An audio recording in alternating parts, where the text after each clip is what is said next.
I drink fizzy drinks quite a bit. Now, firstly, they're not healthy. I know this. Sugary fizzy drinks are not good for you. And to be fair, even like the diet ones or the 0 calorie ones, they've got a load of artificial stuff in it. But for a general fizzy drink or, you know, sparkling beverage point of view, shall we say, yes, I tend to drink fizzy/sparkling beverages. I used to avoid them at all costs in the beginning because I thought, well, you know, you hear the things about, you know, try and avoid gas if you can, like anything like chewing gum or gas producing vegetables or fizzy drinks or anything like that. You tend to be told, oh, try and avoid those. And I don't know if it's something to do with your recovery or generally people think that you're not allowed to have them. I don't know what it is, but that's the advice I was given. But now, 5 years down the line, I'm like, yeah, I'm gonna be drinking things like vodka and Coke if I want to go out on a night out and I want a drink. That's the sort of thing I'll be drinking.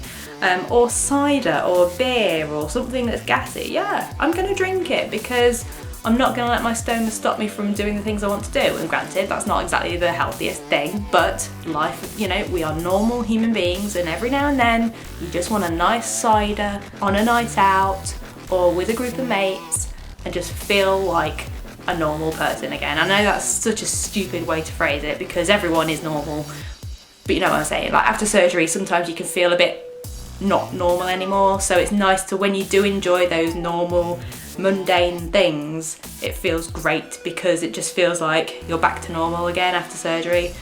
Sounds stupid and you probably don't get it if you've not gone through that, but I don't know what it is. It just is something comforting about just not thinking about your ostomy. There's what, like if you go through for like a week when you've not really thought about it that much and you've just had a normal week, you've gone to work or you've seen your mates or you've gone on holiday, whatever it is, it's just nice to not obsess over it because in those early days after surgery, that's all you can think about. It's all you can think about. Is it leaking? Is it okay? Is it healthy? Am I going to get ill again? When actually, few weeks, few months, few years down the line, it's like you're just living life. It's great. But sorry, went off a bit of a tangent then. But yes, fizzy drinks. Now a lot of people experience ballooning, like especially if they go on a night out and they're drinking lots of fizzy drinks and then the next morning they wake up with like this blimp attached to them. And there's a lot of products out there that are now starting to focus on reducing ballooning. For example, I don't want to sound like a salesperson, but for example, the SenSura Mio by Coloplast, their product is aimed to reduce ballooning. I mean, there's lots of other benefits of that product as well that they mention on their website. I'll link it below. But there are products that are trying to reduce ballooning because it's all part of acknowledging the fact that people will go out and drink fizzy drinks or, you know, eat food that is gas producing. And it's like, it's not about avoiding doing things that you enjoy. You know, if you want to have some chewing gum or if you want to drink something through a straw, like all these things where people say don't do it because it makes gas, you know, it makes you more windy and all this kind of stuff. I mean, I love drinking things through a straw. One of my favourite things was always drinking cider, fizzy cider through a straw. That was always what I used to do. On a night out, if I have like, I don't know, vodka and Coke or something, I'll have it with a straw. I just like drinking drinks with a straw. And so when my, you know, the stoma nurse or the advice that you get on the internet would be like, try and avoid drinking through a straw. Don't have chewing gum. Try and avoid gassy vegetables. I'm like, really? All these limitations. Why am I stopping doing the things I like to do? Bugger off. That's how I felt. So yes, I do tend to drink fizzy drinks and I do tend to eat lots of gassy vegetables. Not lots of, I'm just generally bad at eating more and more veg.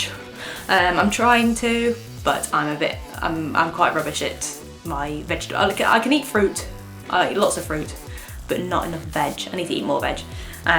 If you want me to do a video about the sort of things that I eat from a fruit and veg point of view, let me know. So anyway, I just wanted to kind of mention that because I know it's a concern. I know from my point of view, when I first had the surgery, I was worried about what I could and couldn't drink. So it's always nice to hear different people's perspectives and whether they do or do not avoid fizzy drinks. I would love to hear your point of view. I mean, you might still avoid fizzy drinks, you might drink fizzy drinks. I don't mean fizzy drinks like Coke, but even just sparkling water, or you know, you might have an occasional beer at the weekend, and obviously they're quite, you know, carbonated. So I would love to hear your thoughts on it, and I hope you enjoyed the video. I will see you in the next Ostomonday. Bye.